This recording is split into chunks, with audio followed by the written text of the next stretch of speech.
for coming to our session. We will try to discuss how social media affects on tourism decisions we make, and a little bit about social media influencers. We have very special guests today. I want to introduce you them.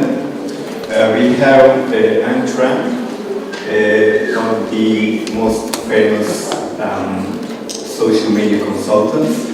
And also we have Martin Videnka from Town School. And also we have Catharina Fischer, these two marketing consultants. And as well as, I will let you pronounce the organization. I can't pronounce. Tourismuszukunft. Yeah, Tourismuszukunft. You can say Tourismuszukunft. Okay. I would like to start with one basic question. It's for all of you. Right now, nowadays, we have Instagrammers, bloggers, vloggers, and other social media influencers that are posting or producing content on travel or tourism destinations. And organizations, countries, and companies are using these social media influencers to promote the destinations and their brands or their services. How should these organizations and brands embrace this channel? How should they benefit from influencers? Can start. So they should do it definitely, and I think that's when it comes to influencer marketing or when it comes to professional bloggers, I think it should be also always the question: what is the goal with it? What is your goal? What do you want to have out of it?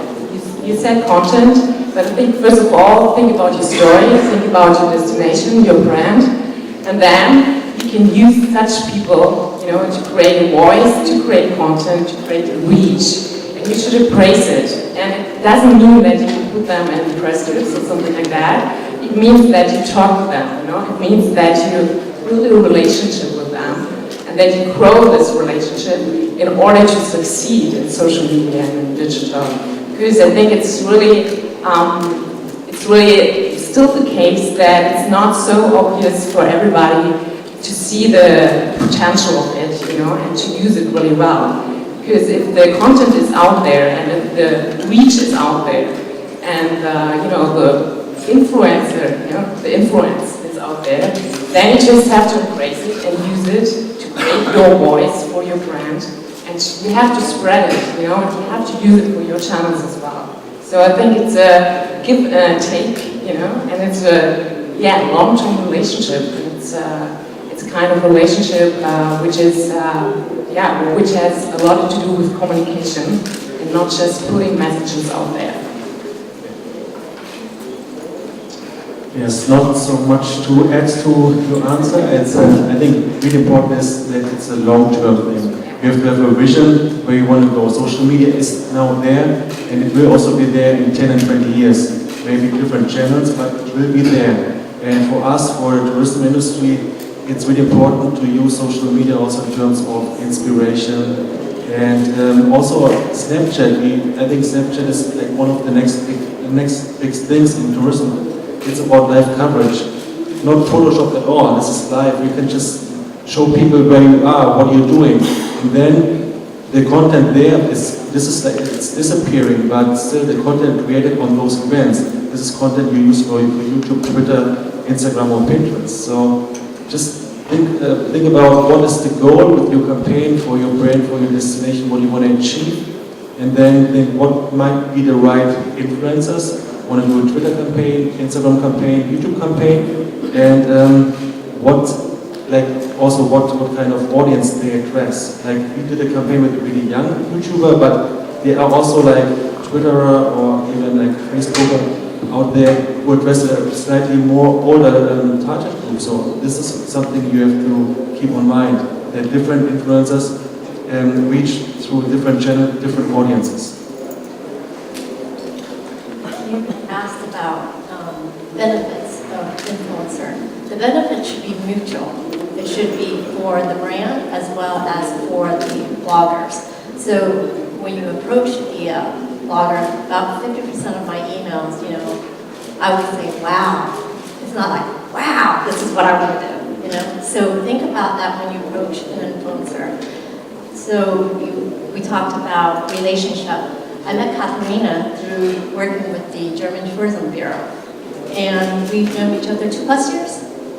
Yes. So it's about long-term relationship, and we met in Germany twice, and now we're here together speaking. When you're working on a relationship, it's not a one-time, because this is a long trip, it's a long journey. So you want to make sure you build that and keep that relationship strong. And we talked about channels. When I first got on Twitter, I love Twitter. That's why I have more followers than the other channels. But you need to watch very carefully where your strengths are, so that way you can focus your percentage of time allocation. Before I did maybe 75% on Twitter, and then 10% here, 10% there. But now I watch to see where the channels are going, where the money is going to be allocated. So you want to refocus your time allocation. And what else did we talk about? You mentioned something. I just want to add, because you mentioned Snapchat. So as the content is disappearing, so it's really hard to measure it, Actually, I have to say I don't see the case at the moment, for brands and for companies. But if you reuse it, so if you're fast and you download it, you can do that. It's the same with Periscope. And you reuse it. That's the thing you have to do. And I think it's really important to put the focus on the content, because that's what's matter, what you have as an asset, what you get from influencers as an asset. It's not just the followers, and the reach and, the comments and likes. It's also the content. And I think it's really important to also with regards to bloggers, just see the value, how much content you can create with them. If you imagine to run a Twitter account or an Instagram account, Instagram is better, I think. And you have to have pictures there every day, every day of the year, if you want to be successful. Where does these pictures come from, You need really good quality to be successful in Instagram. So think about it, you can have this kind of quality with influencers, you can have it with bloggers, you can have a kind of strategy to get that content going and to use it for your website, for example, as well, or whatever. So I think it's really, it's all these things, but it's especially also a kind of content strategy behind it, which is really important. Okay. Thank you. You all mentioned about long-term relationship with the influencers and brands. When a brand works with an influencer on the long term, might make this influencer a brand face on social media, on digital channel. Do you think it can create a threat for a brand in the long term? Because, when brands are doing this kind of deals with like TV actors or actresses, there are lots of conditions. When it comes to digital and social media influencers, how do you think this relationship will be with brand and influencer in the long term? That's a really good question. When we choose influencers, for example, on Instagram, we don't really look about the reach. Reach is important, but it's more about the content, the profiles, the pictures that they create. This is really important to us. But we also don't really work together with influencers who already work for all the tour operators in Germany. So that for me it doesn't make sense, because then they're completely exchangeable. And it's just a benefit for them because they may get something from us, but it's not like a face for the brand. So we try to find people who are unique and who also fit to our brand. And we try to start, like when we start to work together, we try to think, would this be someone you could imagine in an advertising campaign for our brand? And if you would say yes, then it's the right person to work with. It doesn't mean that we always put this face in an advertising campaign, but the potential should be there.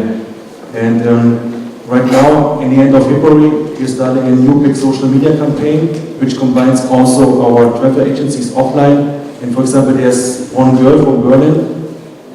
She never did any commercial stuff on Instagram. And when I saw her profile and her face, I said, we have to take her and work together, because she's completely unique and nobody will work together with her. And then, if we can try to, then we can see if we can have some kind of, I wouldn't say exclusive partnership, but let's say that she avoids working together with other, like competition. This is the thing. So, does it answer your question? Sorry. You want to add something? Yeah. When you work with a brand, I work with several brands, and it's good to be consistent, because my first job, I had to sign a no competition, no compete, which is good, because you don't want to be all over the place. I get a lot of emails requesting to do one-off commercial type events or deals. I want to pick something that's going to match me, because you don't want to end up looking at like an infomercial. You want to be very selective. And you also want to be proud that you're partnering with this brand. So that's what I try to choose. You know, the money is tempting, it's great, but you have to think long term. How is your page going to look like? You want it to be unique, and that's, you mentioned that. And that's what I try to do, because with social media and travel writers, so competitive. How am I going to stand out? Ask yourself that. Otherwise, you're just going to blend into the sea of social media. And that's what's going to happen to you. You won't have unique opportunities because you're all over the place. And the brands do watch that. And so, you know, you want to represent yourself as well as the brand the best that you can.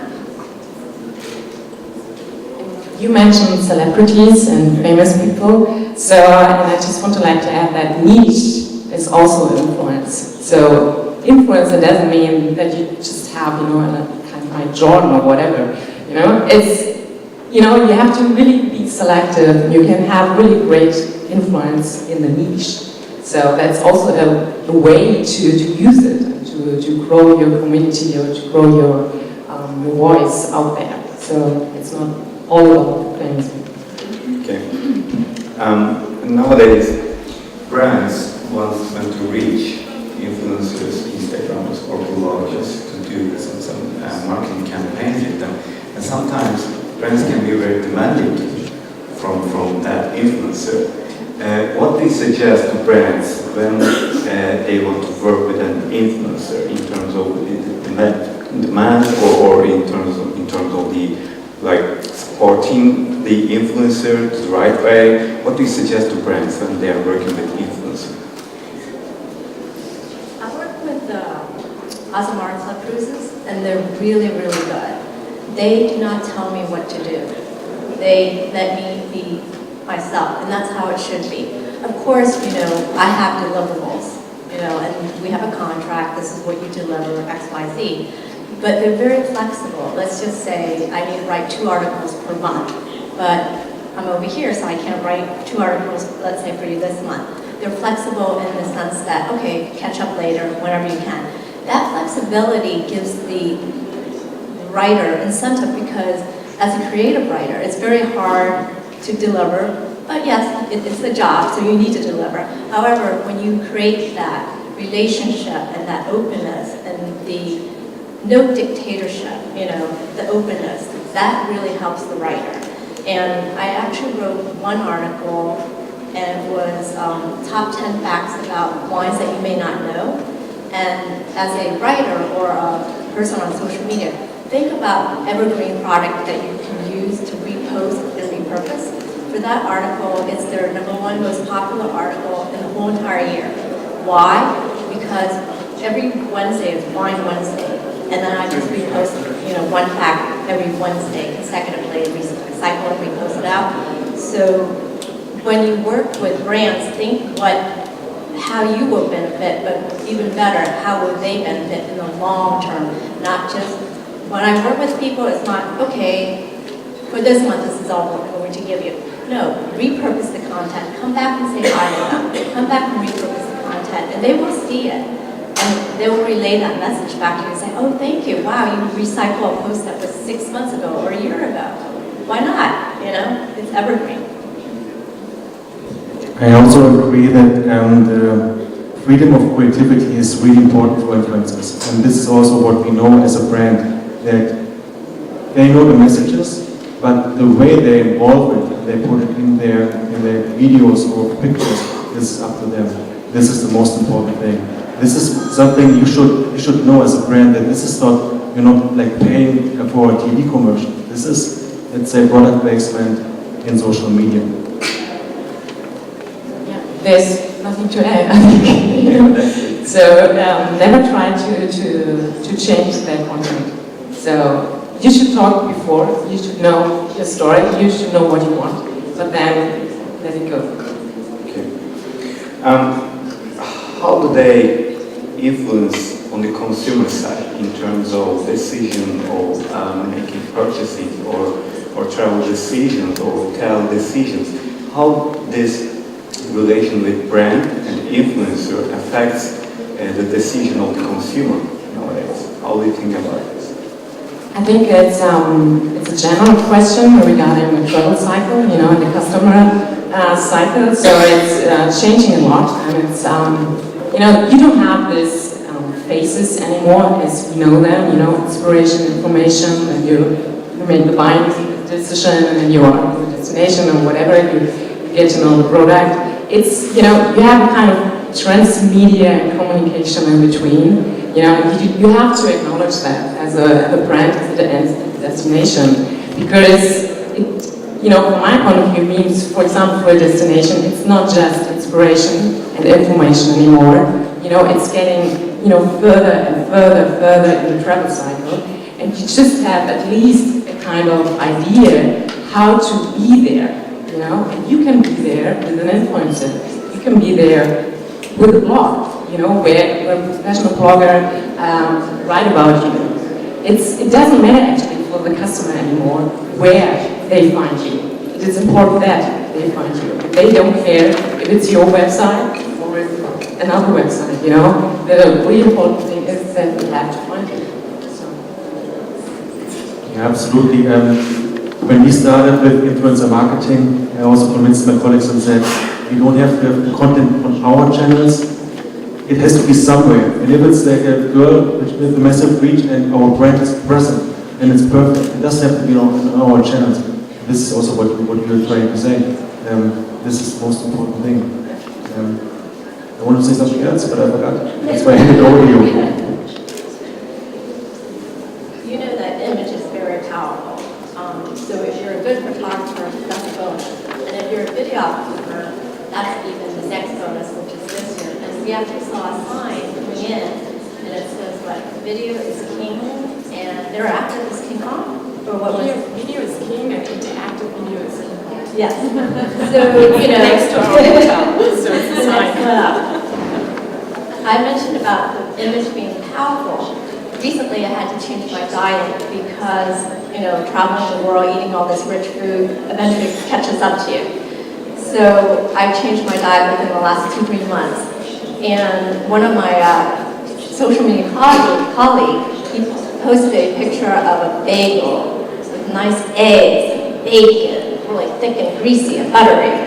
And I was like, darn it, I've been so good for 3 months. I have to go out to Einstein Bagel and pick this up. And guess what? He sold me. I bought it.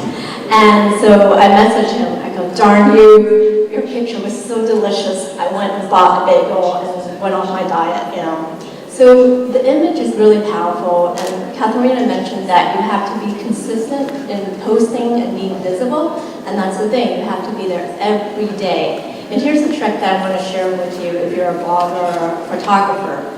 So I take these trips. I'm usually out for a month. I'm going to Asia for a month. And what I'll do is collect the photos and have it in my library. So during my downtime, I will post these images. Don't photobomb, meaning posting like 10, 15 pictures consecutively in an hour, because that would just turn me off. I'm like, okay, enough already. Space it out, be creative, and create a storytelling through your caption to pull me in. Because if you post 10 pictures consecutive, I'm like, I want to see other people's photos, not just yours, share. And do you remember what you have to say? Okay. For the last questions, before we get questions from the audience, I would like to ask about Istanbul, as we are here right now. How is it seen from abroad? How is it seen from other markets? And thinking about your experiment and your business. How Istanbul look like in terms of on the digital part, in terms of destination? What do we think about it? Or are we doing a good job while we are promoting Istanbul right now? Or what should we do more? I have to say from the Instagram view that there are a lot of big Instagrammers in Turkey, especially in Istanbul. So once you're on Instagram and you explore some pages, you always find somewhere pictures of Istanbul because there's so big Instagrammers here. So this is already something really positive. We always come back to Istanbul. You know, I'm not into the details, of course, but actually I think you have done a good job for years, you know, so if Turkey is in my mind, I don't know, since I'm, 12, something like that. I'm from Germany, so it's, it's one of the destinations for us in Germany, and so it's Istanbul as well. And I think you've done a lot with video lately, and with Instagrammers, you said that. And I think it's the thing, what you said before, be out there, be visible, and as much as you can, in a good way, of course. And so, you see, you are visible, so obviously you're doing a good job. And, but I think it's, there's always room for improvement, of course. And I think, but you have a great, you have a great content source. You have a great country with a lot of stories to tell. So food, so culture and all the things. So I think there's a lot of potential to work with influencers and to do more, on the side, especially for example with live content, live streaming, like this kind of things. There we will see hopefully more. Actually, Istanbul was one of my top 5 choices from last year to go, but I was traveling so much, so I had to put my Istanbul cruise on hold, so it's definitely my top 5. But I'm really grateful to be here and to have the opportunity to be at this conference, so that's my view on that. Okay, thank you for your opinions. Do we have any questions from the audience? We can have 1-2 questions. We have one there.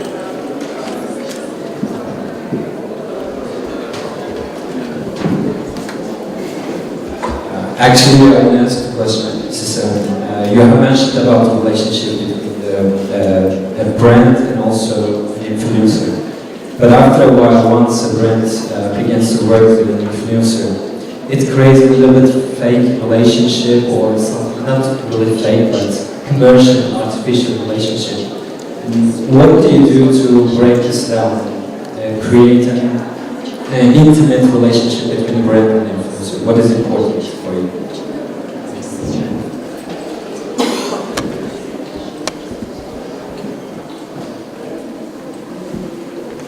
I was working with a particular brand when I first started out, and as the relationship grew, I felt that it wasn't quite a match, and I discontinued that relationship. It wasn't personal, it was more being authentic and being real to myself. And I mentioned before that I want to be proud when I post something on my page.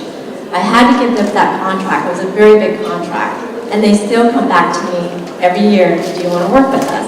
I said, yes, only if it matches with my brand. So for me, it's not fake, because I've turned that one down and have tried to work with brands that match with my voice. And I will only work with brands that will let me speak my voice and be authentic. Otherwise, my audience for the last 5 years will know that that's not me. And I forgot to mention this because we talked about this earlier as far as benefits from the brand. When we're posting the pictures, what do they get out of it? When I go on a cruise, 10-day cruise, even before I end the cruise, I've already gotten posting on my page saying, hey, because of your images, I'm going to book a cruise. So it does work. All the photos and videos and engagement, it does work, but only if you're authentic. And I'm sure that when you watch someone, when we watch people on TV, let's say, you know when someone is faking it. So eventually, maybe you can be able to fake it once or twice, but eventually they'll figure it out, especially with videos, right? There's no Photoshop. I also would like to add that it also depends on the integration, how it's been done. Like if you just show something to the camera, then you would say, well, she got paid for it. But it really depends how they tell the story and how authentic it is. And me myself, I also get some requests from brands for my Instagram channel. And if the brand doesn't fit, then I don't do it. But if it's a brand like where you're proud of, and you say, of course I'm doing it, but in my style. And maybe after a year you say, it's not the right brand for me anymore, then you turn it down, and then maybe you take the next level. So I think it's from both sides. The brand has to see, is it still the right influencer? And influencer has to see, is it still the right brand? Can I add something? Yeah, I think it's also, or it's just a give and take, as I said. And I think if it's a professional influencer, then he or she is doing a good job in this direction, that they don't want to be artificial, you know, they don't want to be a fake, because it's not, they can't, you know, it's, as you said, it's their brand, you know, it's their value. And so if it's a professional one, they, you know, they say no, you know, and you should accept it, because then it's not a good fit, it won't work, so, yeah. Okay. Do we have any other question from the audience? No? Okay, so thank you again Thanks. for your opinions and answers.